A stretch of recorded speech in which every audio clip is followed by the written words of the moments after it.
Well, bakers, with a simple pasta dough today, I'm going to show you how to make 9 completely different pasta shapes. This is a jam-packed video, so get comfortable because you're going to learn a lot. Now, we're going to start out by making our semolina dough.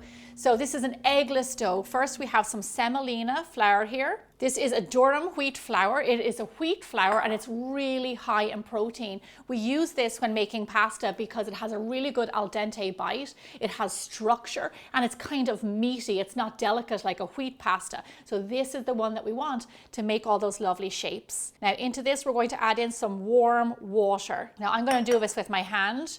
You can also do it with a wooden spoon. I'm going to bring the dough together. The warm water helps to just plump up the flour and helps to form your dough. This is a simple dough made by hand, and also there's no eggs in it, so it's really simple and great for vegans or for people who don't eat eggs. Lovely. I'm going to add a splash more water in there just to hydrate that flour a little bit more. Lovely. I'm going to turn it out onto my countertop. I'm just going to knead it until it forms a smooth ball. Now, like I said, you use this semolina pasta for making those shapes because it is very high in protein. It's around 13%, so like one of the highest you can get.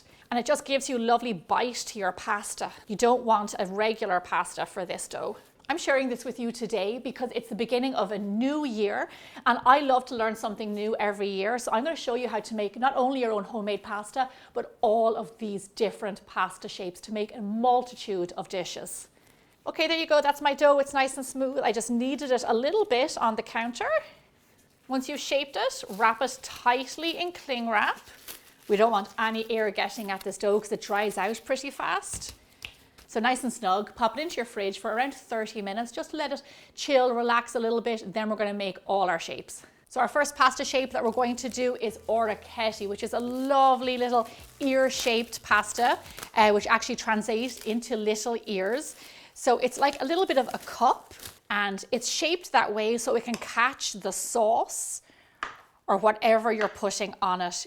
It has real bite to it and it's just a really lovely kind of meaty little pasta, and it works well with meat sauces or just with pestos or oil and chili flakes and garlic and things like that. So I'm just going to take a bit of my pasta dough and then make sure you cover the rest tightly in cling wrap because we don't want to let it dry out. So now with our chunk of pasta, we're going to roll it out into a rope around 1 centimeter thick.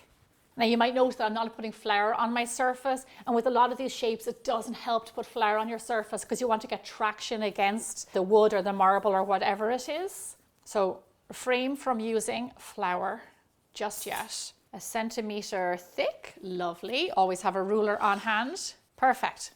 Now for each Orecchiette we're going to cut it around 1 centimeter pieces of dough. Now I know I'm being very technical here, but you can eyeball it. Something like that. So to get the shape that we want, I'm going to dip my fingers in a little bit of flour, my thumb and my finger.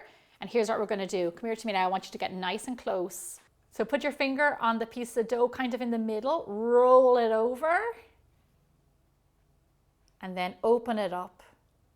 Look at that. Beautiful. Get a little bit more flour if you need it.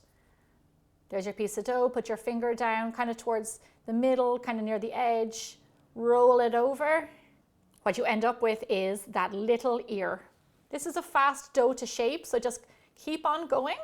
Move nice and quickly. Don't think about it too much. You might not think they all come out perfect, but they'll all be delicious. So Orecchiette originated in the 12th century in Puglia in southern Italy. And still to this day, annually, they will have big festivals just for this pasta. Orecchiette goes great with broccoli rabe, kale, bitter greens and fava beans sauteed with a little bit of oil and garlic and red pepper flakes. Any way you serve it, it's going to be delicious. So that's our Orecchiette. It looks really good. So let's move on to our next shape, Malloreddus, also known as Sardinian gnocchi. So we're going to take a piece of dough again and we are going to roll it out into a rope, just like we did with the Orecchiette. Around 1 centimeter. This pasta is from Sardinia. And it is a little rolled pasta and it's ridged so it looks just like gnocchi, and that's where the name comes from. So the name comes from the Italian word malleru, which means small calf. So with our knife and our ruler, we're going to cut our pasta a little bit longer, around 1.5 centimeters. Now we have our pieces of dough, let's shape them. What you need for this pasta is, you can use the back of a fork like you do with a gnocchi, but I have here a gnocchi board, which is just really handy. I'm going to put a link where you can buy one of these. I'm going to dip my fingers again in a little bit of flour. I'm going to take a piece of dough and then just using the board, roll the dough over on the board. And there is your beautiful pasta shape. Look at that. Really simple. I'll show you again. Put your dough on the board. Put your finger there to the top. Roll it down. Roll the pasta off the board. Beautiful. This is another hearty pasta. So for this one, what I like to do is actually just do a traditional bolognese and serve it with like any kind of a meat sauce. I love to make bolognese here, and I've kind of perfected it, I think, where I cook it for like a few hours. There's a lot of wine in there. There's only a small bit of tomato, which I'm not sure if that's traditional or not, but I think it's absolutely delicious. So look at that. That's our beautiful Malloreddus. They are so sweet. I'm going to pop them onto my tray. Oh my gosh, they feel so fluffy and light. I'm going to toss them in a little bit of semolina to stop them sticking to each other. I'm going to let them dry out there. Beautiful. Look at that. Lovely. Next, we're going to move on to cavatelli, which is very similar to this, but even a little bit easier. For the cavatelli, we're going to roll out our dough into a rope, the same thickness and everything. And we're going to cut it just like the last shape, 1.5 centimeters long. So cavatelli is believed to actually be the most ancient pasta shape. Originated again from southern Italy, from Puglia.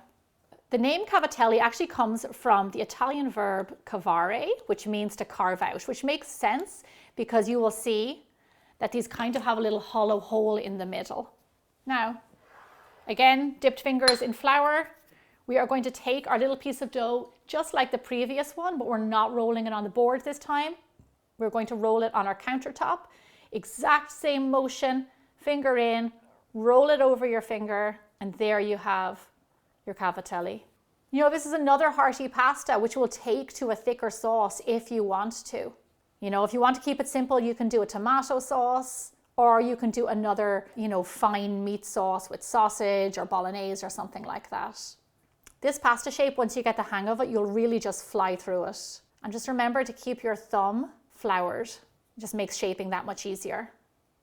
This cavatelli looks lovely onto my tray to let them dry out a little bit. Don't forget to toss them in a little bit of semolina. We've created some lovely shapes so far, but we've a few more to go. So Trofie pasta is our next shape. Now this one originates from northern Italy, from Liguria, and it's a little bit of an irregular, a cylinder, kind of a knobbly, funky kind of shape. I'm going to show you how to make it right now. It's a little bit more involved. We're going to roll out our rope again, but only to around 1/4 inch thick, so not too thick at all.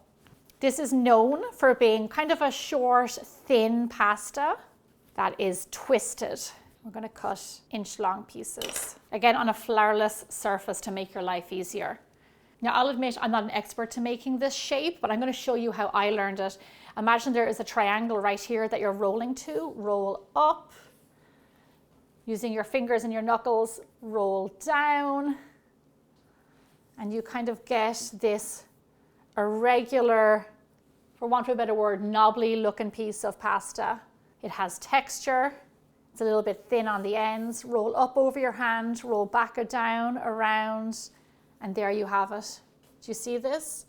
How it is twisted, a little bit lumpy and thin, just like that. Up over your hand, go back around, and put pressure on this guy. Don't be afraid to put pressure as you're rolling. Traditionally, this pasta is served very simply with a pesto. Once you've rolled your pasta, just toss in a little bit of semolina so they don't stick together, and it makes it easier to move them. For this pasta, you want it to dry out completely before cooking it. Our next shape is Busiate, and I feel like that has to be said with a bit of an Italian, kind of a bit of an Italian accent, because it just sounds a little bit more legit if you say it Busiate.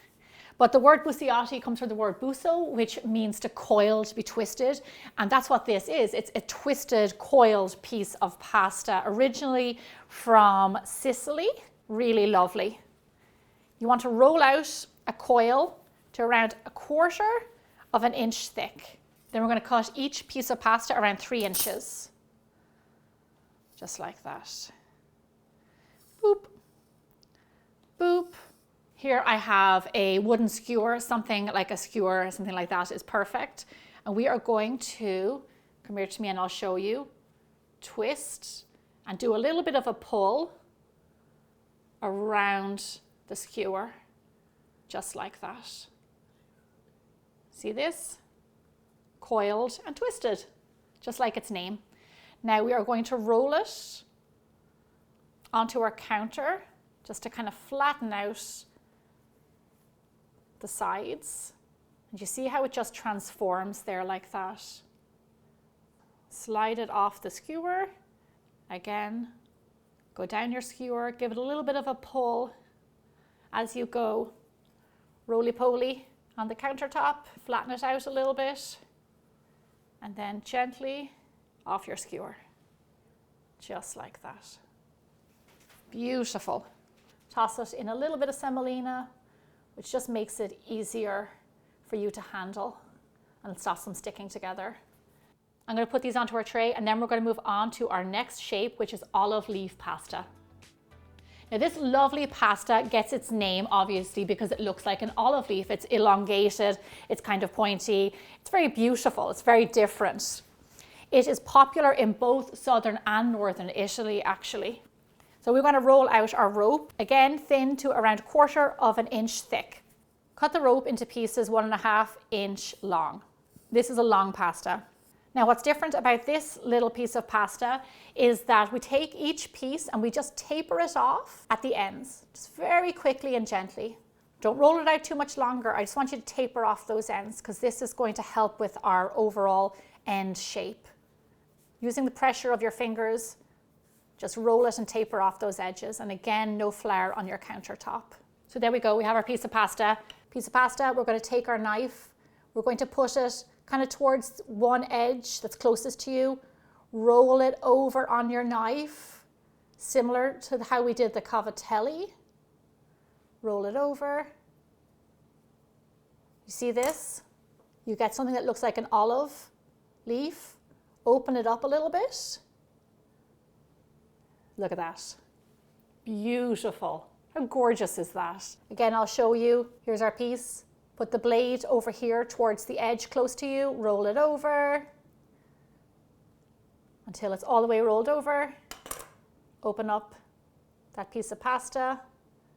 Beautiful. When you're pushing with the knife, make sure you put a lot of pressure on the blade because you really want to flatten that piece of pasta. We don't want it to be too thick. You're probably seeing now after we've done a few that some of these shapes kind of have, similar technique. So once you learn how to make that very simple semolina pasta, you really, the world is your oyster. You can really make whatever shape you like. It just takes a little bit of practice. So this pasta is traditionally served with oil, garlic, some fresh tomatoes, a little bit of chili flakes, or you can do a sauce with tomatoes and porcini mushrooms. Lovely, we are now experts at making olive leaf pasta. Fantastic, let's move on to the next shape, which is rigatoni. So the next 3 shapes I'm going to show you are made with egg pasta because these are a little bit more light and delicate. So like I said, we're going to make rigatoni. We're also going to make penne, which is so similar to rigatoni. And then we're also going to make bow tie. So here I have some pasta that has been rolled out on a pasta machine until number 5.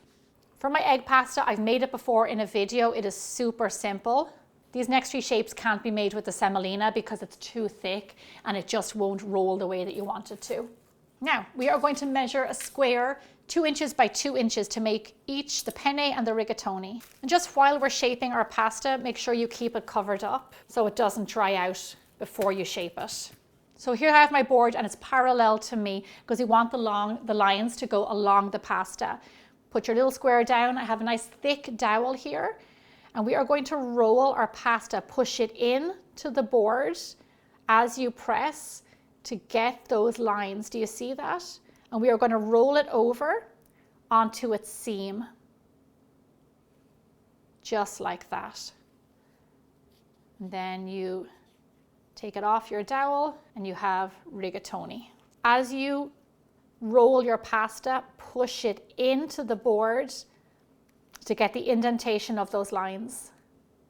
Roll it over onto the seam, give it a little bit of a push to make that seam stick together, And there we have our rigatoni. So those ridges on rigatoni are not just for look, they're actually there so they hold all that lovely sauce that you're going to put on your pasta. So with a rigatoni, you can go a little bit heavier. A rich tomato sauce or even a meat sauce will work really well with this pasta. Dust your rigatoni in a little bit of semolina. And if you want to, you can stand them up to dry so they hold their shape. Sometimes they do, sometimes they don't. So we're going to roll straight into penne because it's a very similar pasta from a different region. We're talking northern Italy again. So I have my board faced the same way. It's parallel to me. I have my little square, which was a square for rigatoni. Now we're going to make it a diamond for penne. So watch this. Put it on your board like that, facing you just like a diamond. Take your dowel, and then we're going to roll it just like this over our dowel. Very similar to rigatoni, but the direction is different. Penne is another pasta that can hold a hearty sauce if you need it to. So like bolognese, thick tomato sauces, thick meat sauces, things like that.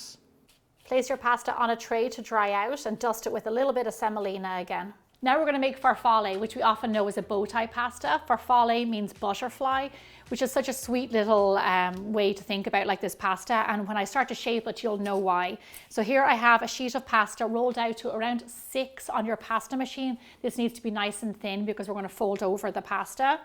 And we are going to cut squares that are 1.5 inches by 1.5 inches. To get the shape of farfalle, I have this like what they call I think a ravioli roller or a pasta roller, and it just gives you those lovely like bumpy edges. So to shape farfalle, we're going to take one of our squares, we're going to fold it in the middle. We are going to kind of bring down the edges just like that, if you see that. And then we are going to pinch it in the middle, which gives you this lovely bow tie look, and that pinch makes your pasta stick together. This pasta is often served with seafood, so try it with a little bit of oil, garlic, arugula, some small calamari, just like the way they do in Lombardy. With the egg pastas, work a little bit faster because they do start to dry out. Place your pasta with all the others, toss it in a bit of semolina, and let it dry out. So what's our next step now? Well, you need to dry your pasta. We always dry our pasta, even if you're cooking it off straight away, because it needs to be able to hold its shape. So dry it for a few hours. And what I like to do is just leave it out at room temperature, or I live in Los Angeles and I leave it out in the lovely LA sun, let it dry out completely. If you want to store this pasta for a long period of time, it does have to be completely dried out or it will go moldy. If you're not drying it out completely, pop it into the fridge for up to 3 days and then cook it off or freeze it. Cook your pasta in a boiling pot of salted water. Semolina pasta takes longer to cook than the flour pasta. It can take anywhere between 6 minutes going up to even 15, depending on how dry it is. Generally, when your pasta starts to float to the top of the water after a few minutes, that means it's done. I will say when it comes to these pastas, make sure you don't undercook them, otherwise they'll be too chewy and hard to eat. I find homemade pasta so satisfying. I adore pasta. When you make it at home from scratch and then you make these incredible, like really beautiful shapes to share with your friends, your family, there's just something so rewarding about it. If your plan for the new year was to learn how to make pasta and 9 different shapes, then you landed on the right video. Check out all my other videos here. Thank you so much for watching, and I'll see you back here again really soon.